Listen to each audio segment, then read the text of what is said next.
हिरोजी नेमकं काय असं तरी पण तेव्हा हिरोजी म्हटलं की राजा तुम्ही तुमच्या सिंहासनावरनं काय बोललात त्या शेवटच्या सरदाराला लावत आहे. शेवटचा सरदार म्हटलं की तुमच्या पाशी आवाजी. वा वा हिरोजी. राजाने हिरोजीला मिठी मारली. तुमच्यासारखी निष्ठावंत मला पोरं सापडली म्हणून आम्हाला गड किल्ले बांधायला सोपे गेले. राजाने विचारलं हिरोजींना, हिरोजी गड बांधल्याबद्दल बक्षीस मागा, आता तुम्हाला काय देऊ? काही जे मागाल ते आम्ही द्यायला तयार आहेत. हाती घोडा खजिना जहागिरी वतनदारी पाटील की मागा. हिरोजींचे डोळे पाण्याने भरले.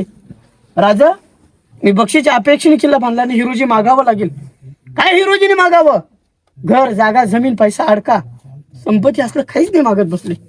एकदा राजाने म्हटलं की राजा जेव्हा तुम्ही महादेवाच्या मंदिराकडे जाल ना त्या उजव्या पायरीवरती माझं एक नाव लिहायला मला अनुमती द्या. हिरोजी का दगडात नाव?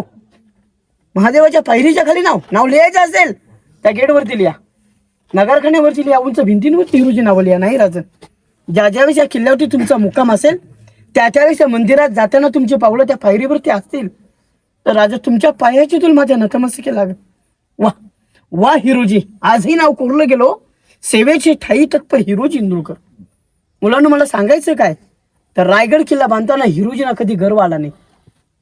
आयुष्य आपलं स्वराज्यासाठी हिरोजीने घालवलं. 10 वर्ष वास्तव्य इथं होतं राजांचं, 26 वर्ष राजगड, बालपणी शिवनेरी किल्ल्यावरती. जीवनात आयुष्य फक्त 50 वर्ष लाभलं.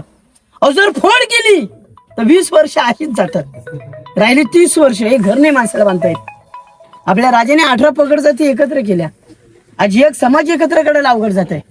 पण आज तुम्ही राजस्थानमध्ये गेला तिथले गड किल्ले तसेच आहेत, पण महाराष्ट्रात एकही किल्ला नाही किल्ला शाबूत आहे. अहो गड किल्ल्यांची अवस्था बघितली की पाणी डोळ्याने भरतात, अंगावर काटा उभा राहतो. ज्याच्या अंगात काटा उभा राहील आणि ज्यांच्या डोळ्यात पाणी लागतो मराठा, नाहीतर काही नाही. हो हे किल्लेच आपले तुटलेले आहेत कारण राजस्थानचे राजे झुकले म्हणून त्यांचे किल्ले राहिले. मराठ्यांनी कोणाचं म्हणून माना झुकवल्या नाही. पण मराठ्यातले शेर आहेत. अंधाराला रात्र म्हणतात, अबळाची साथ आहे, मोडेन पण वाकणार नाही, मराठ्याची जात आहे.